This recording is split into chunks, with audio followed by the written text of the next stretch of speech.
Okay. Once again po, palakpakan natin ang ating mga young journalists. Sila po ang kumahal na overall champion kahapon.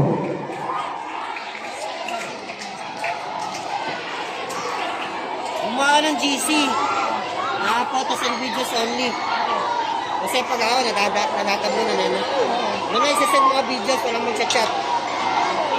Santa Rosa Integrated School Certificate of Recognition is presented to Grade 5 SSES for presenting an impressive and well-crafted costume.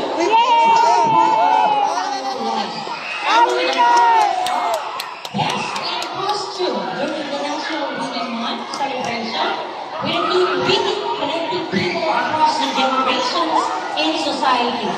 Given this 28th day of November 2025 at Santa Rosa Integrated School, Barangay Rizal, Santa Rosa, Nueva Ecija. Signed, Rufaida S. Santiago, School English Coordinator, Lieutenant B. Coronel, PhD, School Principal 3. Tinatawagan po ang mga grade 5 at ang kanilang advisor, Ma'am Mary Grace M. Gonzalez.